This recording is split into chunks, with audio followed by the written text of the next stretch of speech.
Hello जी, क्या हाल चाल है। Welcome back to my channel. तो आज मैं आपको एक कोरियन मूवी जिसका नाम है a million years first love ये एक्सप्लेन करने वाली हूँ। ये मूवी आई थी ईयर 2006 में और Korean movie a moment to remember की तरह ही ये भी one of the best romantic movie गिनी जाती है।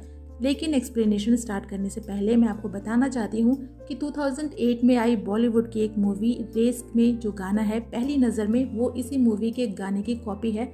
ये बताना ज़रूरी नहीं था मगर वो गाना मेरा फेवरेट है और जब मुझे ये पता चला कि वो गाना कॉपी है तो मुझे बहुत बुरा लगा था।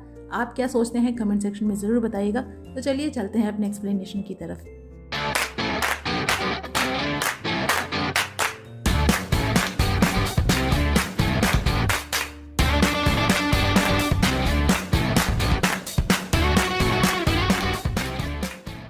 मूवी की शुरुआत में मिलते हैं कांग से जो कि एक अमीर फैमिली से बिलोंग करता है जिसका पढ़ाई लिखाई से कोई मतलब नहीं है।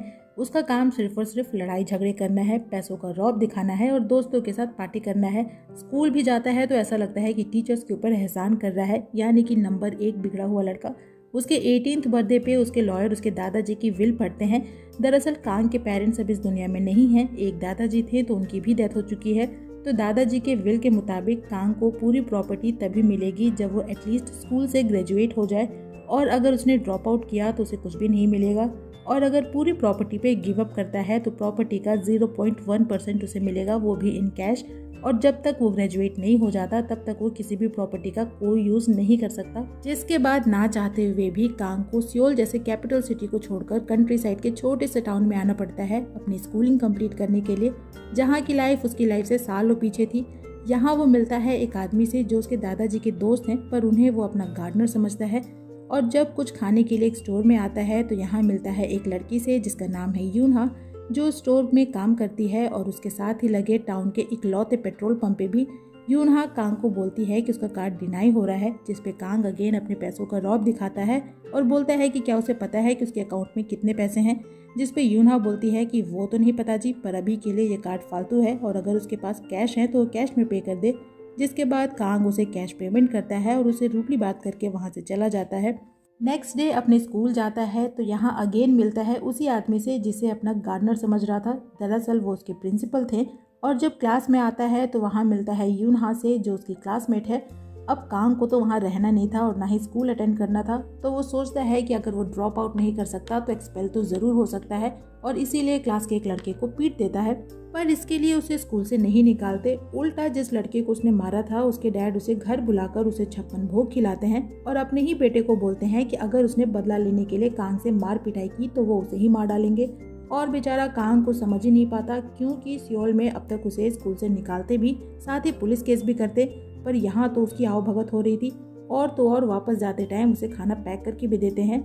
नेक्स्ट डे जब वो स्कूल आता है तो यूनहा बताती है कि अपने ग्रेजुएशन के लिए उन्हें एक स्टेज प्ले करना है ऑर्फेनेज के बच्चों के साथ, और जो पैसे उसमें से आएंगे वो ऑर्फेनेज में चैरिटी में जाएंगे, और उसे एक मेड का रोल देती है। पर कांग बोलता है कि उसे कोई प्ले नहीं करना और वहाँ से चला जाता है और कॉल करता है अपने एक फ्रेंड को और कुछ पैसे बोरो करता है और अपना प्रेजेंट एड्रेस भी देता है। और नेक्स्ट डे वो प्रिंसिपल को पैसे देता है और बोलता है कि अब से वो स्कूल नहीं आएगा, वो उसे पैसे लेकर पास कर दें। पर प्रिंसिपल उसे मना करते हैं और बोलते हैं कि विल के अकॉर्डिंग उसे प्रॉपरली ग्रेजुएट होना है। तो बेचारा क्या ही करता। फिर उसके दोस्त भी स्कूल में आ जाते हैं क्योंकि उसने उन्हें अपना एड्रेस दिया था। जिसके बाद वो उन्हें एक छोटे से रेस्टोरेंट में लेकर आता है और बताता है कि उसकी लाइफ तो एकदम बर्बाद हो चुकी है। उसके दोस्तों में एक लड़की थी जो कांग को लाइक करती है, पर कांग उसे कोई भाव नहीं देता। और वापस जाते टाइम उनकी कार की पेट्रोल ख़त्म हो जाती है तो यूनहा उनके लिए टाउन के इकलौते पेट्रोल पंप से रिफिल लेकर आती है। और जब उस लड़की को पता चलता है कि कांग उसे जानता है तो जेलसी में वो यूनहा की इंसल्ट करती है, जो बात कांग को अच्छी नहीं लगती। एक दिन कांग टाउन के ऑर्फेनेज में आता है जहाँ वो अपनी मॉम को इमेजिन करता है, और जब अंदर जाता है तो यहाँ अपने डैड को भी इमेजिन करता है और अपने बचपन की कुछ यादें उसे आती हैं। दरअसल ये ऑर्फेनेज उसके दादाजी के लैंड पे बना था और कांग बचपन में अपने पेरेंट्स के साथ यहाँ आया करता था, और तभी उसे याद आती है एक एक्सीडेंट की और वो डर के वहाँ से चला जाता है। एक दिन यूनहा उसे ढूंढती हुई उसके घर आती है क्योंकि वो काफ़ी दिनों से स्कूल नहीं आ रहा था, और वहाँ वो कांग को बीमार देखती है। जिसके बाद वो उसका ख्याल रखती है, उसके लिए खाना बनाती है। धीरे धीरे उसके और कांग के बीच में बॉन्ड स्ट्रांग होते जाता है। लेकिन स्कूल तो कांग को अभी भी नहीं जाना था और वो यूनहा से पूछता है कि क्या वो बिना प्ले में पार्टिसिपेट किए ग्रेजुएट नहीं हो सकता। जिस पे यूनहा ना बोलती है और कहती है कि वो किसी भी ट्रिक से ग्रेजुएट नहीं हो सकता, मेहनत तो उसे करनी ही पड़ेगी। और उसके लॉयर ने भी यही कहा है। और अपने लॉयर का नाम सुनते ही उसका मूड खराब हो जाता है, क्योंकि उसे लगता है कि उसकी इस लाइफ का जिम्मेदार उसका लॉयर ही है। तो नेक्स्ट डे कांग स्कूल आता है, लेकिन प्ले में पार्टिसिपेट करने से बचने के लिए अपने पैरों में प्लास्टर लगा कर आता है और बोलता है कि अब वो चाह कर भी प्ले में पार्टिसिपेट नहीं कर सकता, क्योंकि उसका पैर टूट चुका है। लेकिन तभी यूनहा की तबीयत खराब होती है और कांग उसे अपने उसी टूटे पैरों पर लेकर भागता है। हॉस्पिटल में प्रिंसिपल और डॉक्टर दोनों यूनहा को एडमिट होने को बोलते हैं, पर वो मना करती है और कहती है कि उसे हॉस्पिटल में नहीं मरना। वहीं कांग अपने क्लासमेट के साथ टाउन के मार्केट में आता है, जो उसके सियोल से बहुत ही अलग था। पर यहाँ वो लोगों को खुश देखता है। अपनी लाइफ के हर छोटे बड़े मूवमेंट को वो जी भर के जीते हैं। हर छोटी सी छोटी चीज़ उन्हें खुश करने के लिए काफ़ी थी। वहीं उसकी दुनिया में सब कुछ होते हुए भी सेटिस्फेक्शन नहीं था। नेक्स्ट डे वो यूनहा को मैसेज करता है कि वो बीमार होने का ड्रामा और ना करे और चुपचाप से स्कूल आए। उसे पता है कि उसे कुछ भी नहीं हुआ। और तभी वो यूनहा को स्कूल में देखता है और पूछता है कि वो डिस्चार्ज होने पर उसने उसे मैसेज क्यों नहीं किया। वो उसके लिए परेशान हो गया था और कहता है कि डॉक्टर ने कहा है कि वो ज़्यादा काम करने की वजह से कमज़ोर हो गई है, तो अब से वो पार्ट टाइम जॉब्स ना करे। और उसे वुलन सॉक्स देता है और वो गिफ्ट पाकर यूनहा बहुत खुश होती है। और हम यहाँ समझ पाते हैं कि कांग यूनहा के लिए कुछ फील करने लगा था। उसके बाद से वो स्टेज प्ले में पार्टिसिपेट करता है। प्ले के लिए फंड जमा करने के लिए अपने क्लासमेट्स के साथ आसपास के खेतों में फार्मर्स की हेल्प करता है। और एक दिन उसे पता चलता है कि यूनहा ऑर्फेनेज में ही रहती है और उनके प्रिंसिपल, जिन्हें वो अपना डैड बुलाती है, वो ऑर्फेनेज के हेड हैं और यूनहा एक ऑर्फन है। पर यूनहा उसे उसके लिए सॉरी फील करने से मना करती है और कांग बोलता है कि वो उस पर सॉरी नहीं फील कर रहा, बल्कि वो उसे समझ सकता है, क्योंकि उसके पेरेंट्स भी इस दुनिया में नहीं हैं। एक दिन जब कांग ऑर्फेनेज के बच्चों के साथ प्ले की प्रैक्टिस कर रहा था, तो उसे एक कॉल आती है और पता चलता है कि यूनहा फिर से हॉस्पिटल में एडमिट है।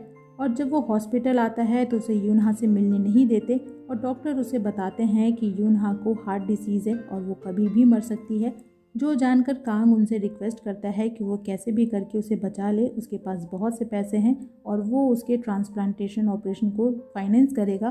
पर डॉक्टर बोलते हैं कि ट्रांसप्लांटेशन के लिए अब देर हो चुकी है। बट फिर भी कांग उनसे रिक्वेस्ट करता है। आज पहली बार वो पैसे होते हुए भी खुद को लाचार फील करता है और डॉक्टर से बोलता है कि वो यूनहा को लाइक करता है और उसने अभी तक ये बात उसे बताई भी नहीं है। और डॉक्टर बोलते हैं कि उसे बतानी भी नहीं चाहिए, क्योंकि किसी भी तरीके का शौक या सरप्राइज उसके लिए रिस्की है। यूनहा ना तो ज़्यादा खुश रह सकती है और ना ही दुखी, क्योंकि इसका असर उसके हार्ट पे पड़ेगा। और जब डॉक्टर उसे यूनहा से नहीं मिलने देते तो वो यूनहा के बगल वाली बेड पे बीमारी का बहाना करके एडमिट हो जाता है और यूनहा से बोलता है कि उसे कुछ भी नहीं हुआ है, वो बस आराम करे, फिर वो बिल्कुल ठीक हो जाएगी। और पार्ट टाइम जॉब क्विट करने को बोलता है। नेक्स्ट मॉर्निंग जब वो उसे बेड पे नहीं देखता तो उसे ढूंढने निकलता है। वहीं यूनहा आती है एक लेडी के पास, जो उसकी मॉम है, जिन्होंने उसे जन्म देते ही ऑर्फेनेज में छोड़ दिया था। वो उसे नहीं पहचानती, पर यूनहा उन्हें पहचानती है और कई बार उनकी शॉप पे आती थी उन्हें देखने के लिए।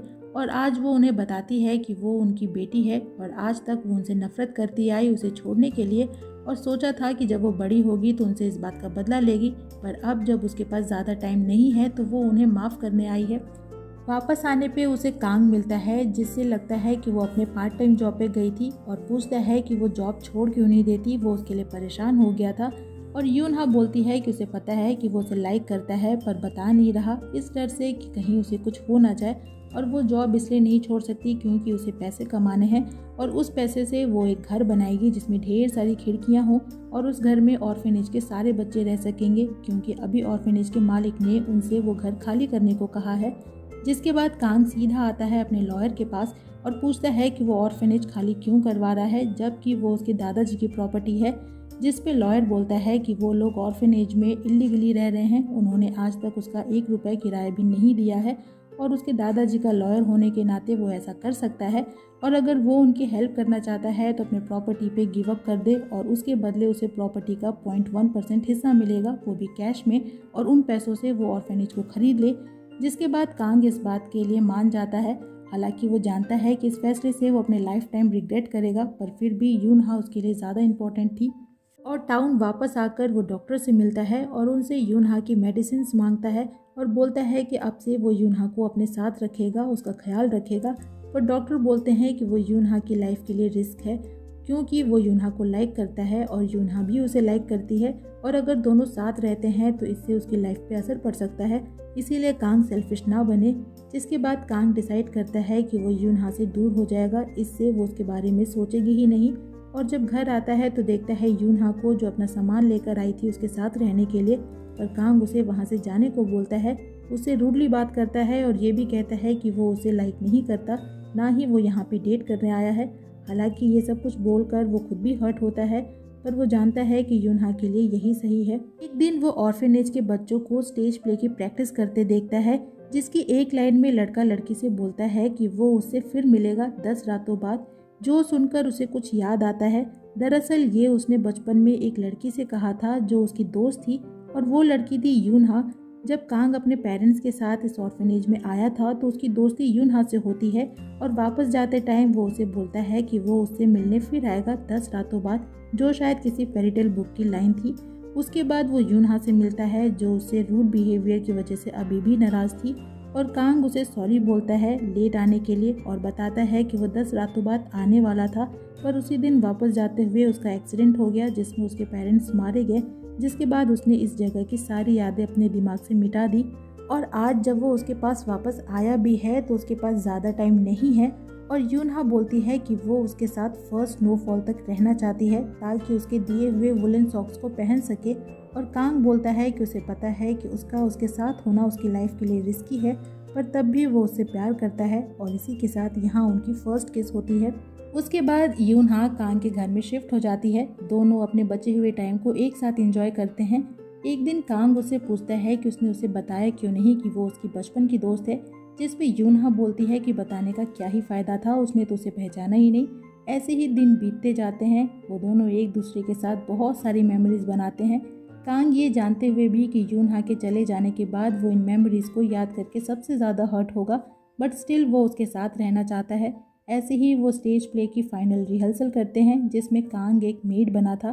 क्लास फोटोज़ लेते हैं और छोटी छोटी मेमोरीज बनाते हैं। धीरे धीरे यूनहा की तबीयत और ख़राब होने लगती है, पर फिर भी वो उस पेन को बर्दाश्त करती है और कांग से बोलती है कि अभी वो मरना नहीं चाहती बल्कि उसके साथ और जीना चाहती है, पर कोई भी मेडिसिन उस पर कोई असर नहीं कर रही। तो एक दिन कांग उसका बर्थडे सेलिब्रेट करता है उसके टाइम से पहले, और गिफ्ट में उसे ढेर सारे कैप्सूल्स देता है, जो एक्चुअल में कैप्सूल शेप में ढेर सारे लव नोट्स थे, और उसे बोलता है कि वो ये डोजेस दिन में बस एक बार ही ले। पर यूनहा एक एक करके वो सारे कैप्सूल्स यानी नोट को पढ़ती है, जिसमें कांग ने उसे अपनी फीलिंग्स के बारे में बताया है कि वो उसकी किन किन बातों से अट्रैक्ट होता है, उसकी किस बात का उस पर क्या असर होता है, वो कब से उसे लाइक करने लगा, सब कुछ। और यूनहा बस उन्हें पढ़कर रोती रहती है, और कांग उसे हक कर लेता है और बोलता है कि उसे एक एक करके वो नोट्स पढ़ने चाहिए थे। पर यूनहा बोलती है कि उसे डर था कि तब तक वो उसे पढ़ने के लिए जिंदा रहेगी या नहीं। फिर आता है स्टेज प्ले वाला दिन, और कांग अपने क्लासमेट के साथ अपने मेड वाले रोल को एक्सचेंज कर लेता है और यूनहा के लव इंटरेस्ट का रोल प्ले करता है, और यूनहा उसे उसकी दी हुई वुलन सॉक्स पहनाने को बोलती है। और जब प्ले स्टार्ट होता है तो बीच प्ले में ही उसकी तबीयत खराब होने लगती है, पर फिर भी वो नहीं रुकती और प्ले को कंप्लीट करती है, और प्ले के एंड में उसकी और कांग की शादी होती है। प्ले खत्म होने के बाद दोनों को एक साथ देखते हैं, और कांग उसे सॉरी बोलता है कि वो उसके लिए कुछ भी नहीं कर पा रहा, पर यूनहा बोलती है कि उसने उसे बहुत सारी खुशियाँ दी हैं, और कहती है कि वो थक चुकी है, इसीलिए 3 मिनट के लिए उसके कंधों पर सर रखकर सोना चाहती है। और तभी स्नोफॉल स्टार्ट हो जाता है, पर यूनहा तब तक उसे देखने के लिए नहीं होती। वो स्नोफॉल में ही कांग के कंधों पे सोई सोई ही इस दुनिया से चली जाती है। फिर कहानी कुछ महीने आगे आती है उसके ग्रेजुएशन डे पे। फाइनली कांग ग्रेजुएट हो चुका है, पर अब यूनहा उसके साथ नहीं है, और उसके पास आता है उसका लॉयर, जो उसे कॉन्ग्रेचुलेट करता है और बोलता है कि आज से वो अपने दादाजी के प्रॉपर्टी का मालिक है। पर कांग बोलता है कि उसने प्रॉपर्टी पे गिव अप कर दिया था, लेकिन लॉयर बोलता है कि ये उसके दादाजी का आइडिया था कि जिस दिन उसे कोई ऐसी चीज़ मिल जाएगी जिसके लिए वो हर चीज़ गिव अप करने को तैयार होगा, उस दिन वो हर चीज़ पालेगा। फिर हम उसे देखते हैं जो यूनहा के लिए एक घर बनवाता है, ढेर सारी खिड़कियों वाला, ठीक वैसा जैसा वो चाहती थी। और इसी के साथ ये मूवी यहीं पे ख़त्म हो जाती है। तो इस मूवी की एक्सप्लेनेशन यहीं पे होती है ख़त्म। आपको मूवी कैसी लगी कमेंट सेक्शन में ज़रूर बताइएगा। वीडियो अच्छी लगे तो वीडियो को लाइक कीजिएगा, फ्रेंड्स के साथ शेयर कीजिएगा, और मुझे इनकरेज करने के लिए मेरे चैनल को ज़रूर सब्सक्राइब कीजिएगा। मैं आपसे मिलूंगी नेक्स्ट वीडियो में किसी नए मूवी या ड्रामा के एक्सप्लेनेशन के साथ। तब तक अपना खूब सारा ख्याल रखिए। सायोनारा।